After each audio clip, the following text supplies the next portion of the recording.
Presidente, yo quiero insistir en que resulta contradictorio que hoy día el Gobierno diga públicamente que va a hacer recortes a todos los ministerios, incluido el Ministerio de Educación, para financiar una agenda social que precisamente reclama y demanda más recursos en partidas de educación, como lo es gratuidad, acceso a la educación de calidad, entre otros.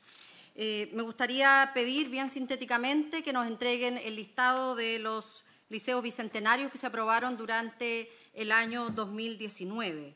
que nos entreguen información detallada respecto de la iniciativa del Plan Nacional de Escritura. Quisiera, además, señalar en que llama profundamente la atención la disminución en los recursos de educación de adultos y de reinserción escolar. Y cuando el subsecretario dijo que esta partida disminuía aquí, pero se compensaba en el aumento de las retenciones, fuimos a mirar los cuadros de retenciones y resulta que la partida de retención baja cerca de 6.000 millones menos respecto del año pasado. Entonces tenemos en el programa de educación de adultos 1.000 millones menos, y él dijo que se compensaba porque se mejoraban los de retenciones, y cuando uno va a la partida de retención vemos que hay 6.000 millones menos reales que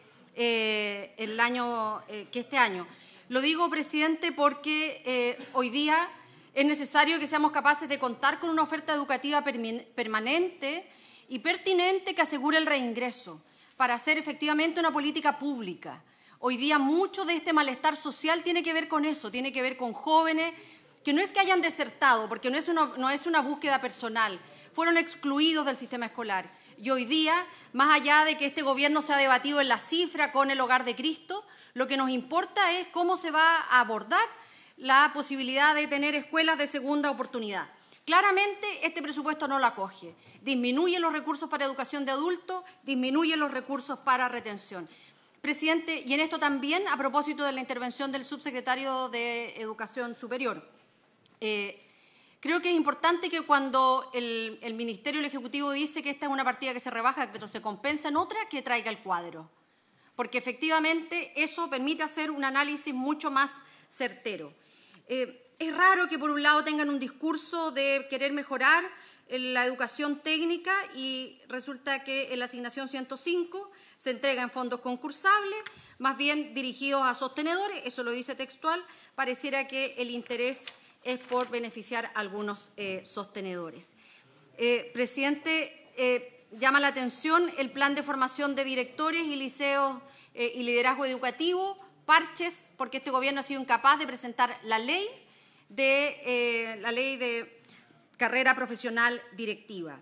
En reconocimiento y promoción del desarrollo profesional docente, la asignación 615, creo que es importante. Antes de pronunciarnos, el subsecretario estuvo presente en la sesión de octubre de este año en la Comisión de Educación, en donde se señaló que, producto de negligencias del Ministerio de Educación, quedaron mal encasillados un conjunto de profesores y profesoras, mal encasillados simplemente porque no se consignaron adecuadamente los bienios. El Ministerio comprometió en la Comisión de Educación que iba a mandar esa información a la semana siguiente, que estaba levantada, que le iban a entregar. Después no lo hicieron, la comisión por unanimidad pidió que lo mandara por escrito. Después de prácticamente un mes dicen que lo pidamos porque atenta contra la ley de protección de datos. Creo que en esto es importante decirle al Ejecutivo que estamos hablando de profesores de la Administración, sean estos municipales, corporaciones, que no están afectos a la ley de protección de datos personales y, por lo tanto, esto lo único que hace es dilatar y encubrir a quienes hoy día tienen una actitud negligente en el CPIP.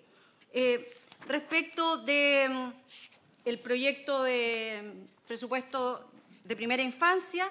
llama la atención que el discurso no sea consistente con el presupuesto, cuando aquí se plantea que los niños primero, la verdad, los niños están primero en la sala de espera o en los consultorios haciendo vida social porque no están presentes en las prioridades del Ejecutivo. Presidente, hoy día el Consejo de Administración Fiscal fue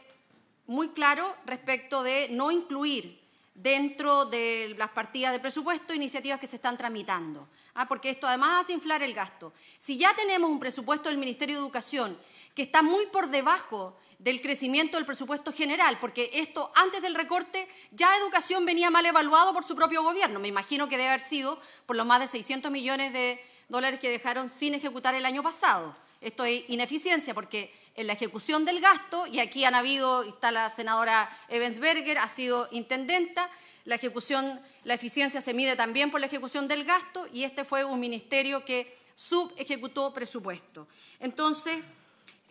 frente a esta medida que ha tomado el Gobierno de disminuir los presupuestos para educación y, en definitiva, que educación crezca muy por debajo del promedio de crecimiento del país, llama la atención que incorporen iniciativas que aún están en el primer trámite, y me refiero a la iniciativa de subvención para los niveles medios, que busca generar lucro en la educación, sala cuna universal. Eso, presidente, hay que corregirlo. Creo, además, que sería importante que el Ministerio clarifique en materia de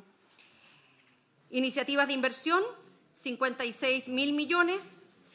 cuáles son los aumentos de cobertura, porque escuché de la subsecretaria y de la directora nacional de Junji que ahí al menos 34.000 millones eran de obras de arrastre. Entonces, es bien poco lo que queda, y esto estamos hablando en jardines tradicionales. Entonces, que se explique cuál va a ser la nueva cobertura en materia de educación inicial. Cuando se habla de estos 21.000 millones de infraestructura, creo que es bueno decirlo con claridad si eso es solo reconocimiento oficial o están pensando en algún cupo más adicional. Quiero pedirle también a la Junji que nos aclare una cifra que planteó en sus cuadros explicativos, y me refiero al traspaso que hacen los programas financiados por el MDS.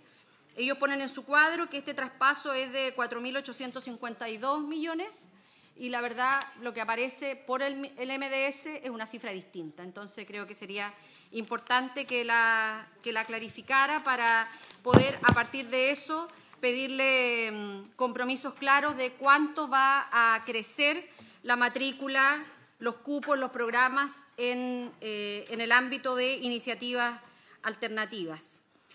Llama la atención también, presidente, estoy mirando la página 42 del proyecto de ley del Ministerio, en la Subsecretaría de Educación Parvularia, todo lo que dice en relación con inversiones no tiene glosa. Es decir, aquí también cheque en blanco, no se dice nada en cómo se van a gastar, cómo se van a intervenir en esas áreas. Por último, a la Dirección de Educación Pública, nosotros hemos recibido por parte de los gremios asistentes de la educación una serie de inquietudes respecto a pagos que aún no están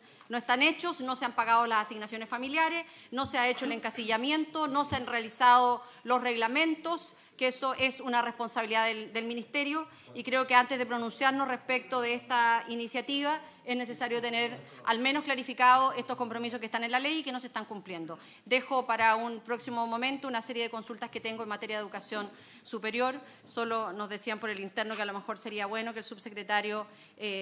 lo pudieran promover a ministro de Hacienda, porque así solamente ajustando los supuestos le quedarían bastante más recursos para poder distribuir. Eso, presidente.